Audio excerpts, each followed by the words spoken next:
क्षमा मांगना। ये करने में नुकसान नहीं है, फायदा है। अच्छा भाई, प्रयास करें कि ब्रह्म मुहूर्त में जगें। ब्रह्म मुहूर्त 3:30 बजे से प्रारंभ होता है और सूर्य की किरण ना निकल पावे उसके पहले उठने का अभ्यास बनाओ। सूर्य की किरण ना निकल पावे उसके पहले उठने का अभ्यास बनाओ।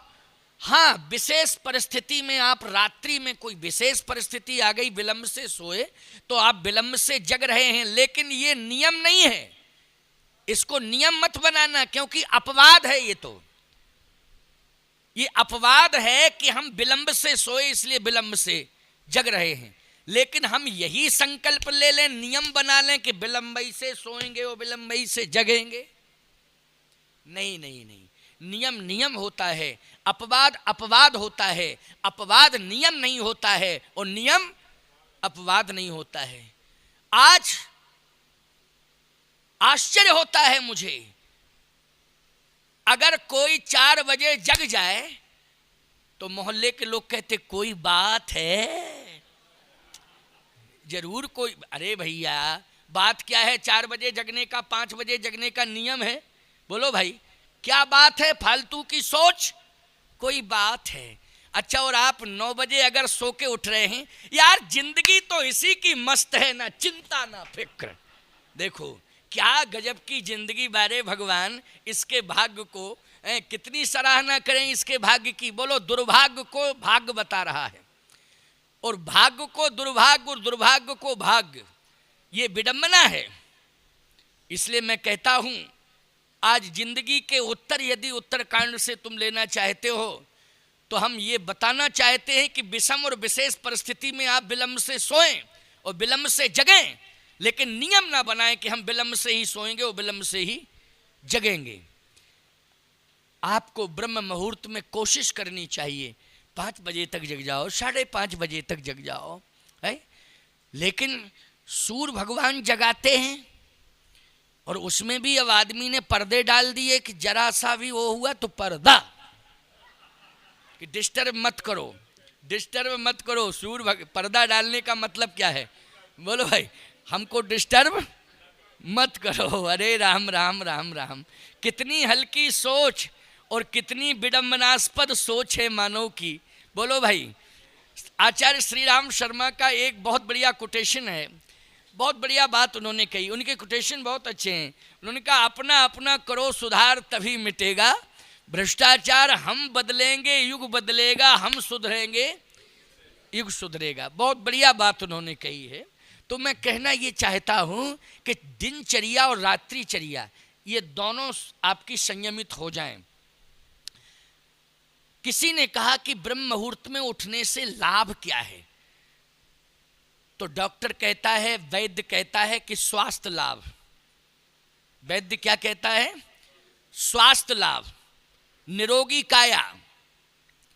ये बात बिल्कुल सत्य है, लेकिन केवल एक ही लाभ नहीं है कि निरोगी काया, स्वास्थ्य लाभ, केवल एक ही लाभ नहीं है। दूसरा क्या लाभ है? बोले, इसका नाम है ब्रह्म मुहूर्त। बोलो, कोई भी काम तुम करते हो, शुभ काम, तो मुहूर्त ही दिखवाते हो कि नहीं दिखवाते हो? क्यों? बेटा बेटी के विवाह में क्या दिखवाते हो? मुहूर्त है। कथा करवाते हो, क्या दिखवाते हो? मुहूर्त। कहीं यात्रा प्रारंभ करते हो, किसी सफलता के लिए आप जा रहे हो, उसमें भी आप पूछते हो कि कोई अच्छा मुहूर्त बताओ जिसमें हम यात्रा प्रारंभ करें, हमारा काम सफल हो जाए, वो मुहूर्त बताओ। हमेशा मुहूर्त। मकान का निर्माण कराते हो तो भूमि पूजन का भी मुहूर्त, उद्घाटन का भी मुहूर्त है, सबका मुहूर्त। नामकरण संस्कार, पैदा हुआ जीव, नामकरण संस्कार, उसमें भी मुहूर्त। अन्नप्राशन संस्कार मुहूर्त, यज्ञोपवी संस्कार मुहूर्त, विवाह संस्कार मुहूर्त, सब में मुहूर्त ही मुहूर्त। क्यों भैया, है कि नहीं? अच्छा, एक बात बताओ, ब्रह्म से मिलना चाहते हो कि नहीं? तो ब्रह्म से तभी मिल पाओगे जब मुहूर्त देखोगे उसका। तो ब्रह्म से मिलने वाला मुहूर्त है ब्रह्म मुहूर्त। बोलो है कि नहीं? बोलो ब्रह्म को प्राप्त करने वाला कौन सा मुहूर्त है? ब्रह्म मुहूर्त। और किसी से पूछने की जरूरत नहीं है, हम बताए देते हैं कि 3:30 बजे से ब्रह्म वेला शुरू हो जाती है। ब्रह्म मुहूर्त 3:30 बजे से। अब 4 बजे जग जाओ, 4:30 बजे जग जाओ, 5 बजे जग जाओ, सूर्य की किरण नहीं निकलनी चाहिए, उसके पहले आप जाग जाइए। ब्रह्म मुहूर्त में जागना बहुत आवश्यक है।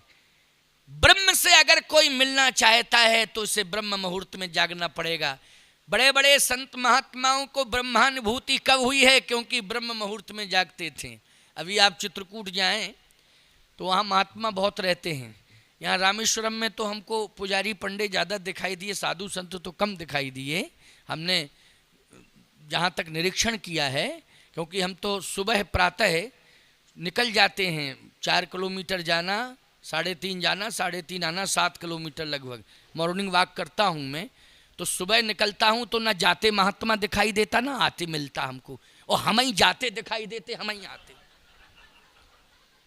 समझ रहे? ये हमने अनुभव किया है। लगभग मुझे 6 दिन हो गया है जाते जाते यहाँ। 6 दिन, पहले दिन तो नहीं जा पाया था शायद मैं, क्योंकि आया ही था, तो 6 दिन तो कंप्लीट हो गए। आज भी गया, लेकिन पंडित पुजारी तो मिले, तिलक लगाए हैं और पूजा पाठ करने के लिए आ रहे, जा रहे, दर्शन के लिए जा रहे। लेकिन महात्मा, ना तो सन्यासी परंपरा का महात्मा कोई दिखाई दिया, ना वैष्णव परंपरा का कोई महात्मा दिखाई दिया, ना रामानुजी परंपरा का कोई महात्मा दिखाई दिया। हाँ, पुजारी हर संप्रदाय के दिखाए। अभी रामानुजियों का मठ है, उसमें सुबह एक पुजारी पूजा कर रहा था, तो वो तो रामानुजी ही होगा, पुजारी है वो। लेकिन संत वेश हमको दिखाई कम दिया रामेश्वरम में। लेकिन चित्रकूट और अयोध्या आप जाएं, वृंदावन जाएं, हरिद्वार जाएं, नैमिष जाएं, हरिद्वार जाइए, नैमिष जाइए, वृंदावन जाइए, चित्रकूट जाइए, अयोध्या जाइए, बोलो भाई, आपको संत बहुत दिखाई देंगे। मैं कहना ये चाहता हूं कि आप चित्रकूट का अनुभव विशेष रूप से मैं बता रहा हूं। मेरे यहां मैंने कहा नहीं, 100 से अधिक तो संत रहते हैं और लगभग पूरी संख्या 200 की है, लेकिन 100 से अधिक महात्मा ही रहते हैं। 3:30 बजे राम राम की धुनी सुनाई देगी आपको, 3:30 बजे।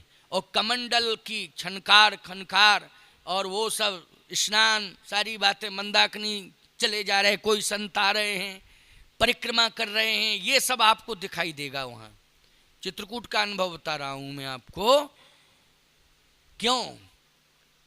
इसलिए कि ये सब ब्रह्म की तलाश में है।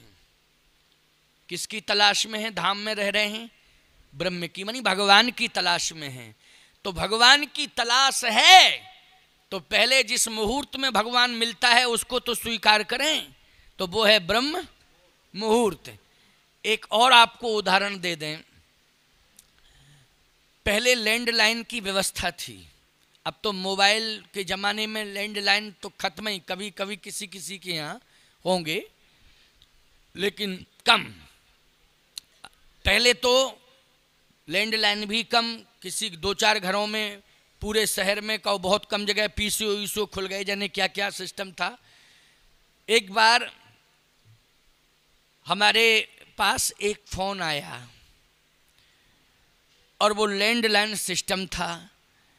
मैं जहाँ जाता था वहाँ फ़ोन करके ये बता देता था आश्रम में कि कोई बहुत आवश्यक फ़ोन आए तो इस नंबर पर संपर्क हो सकता है। अब जहाँ हम ठहरे थे तो उसके यहाँ नहीं था फ़ोन, बगल में फ़ोन था और बगल के बगल में एक पीसीओ था। फ़ोन आया कि स्वामी जी से अति आवश्यक बात करनी है। उस समय 11:30 बज रहा था, रात्रि में प्रवचन चल रहा था, पता नहीं क्यों विशेष रात्रि हो गई थी। वो पहला दिन था तो विलंब होते होते रात्रि हो गई, तो 1 घंटे ही बोला, लेकिन 11:30 बज गया।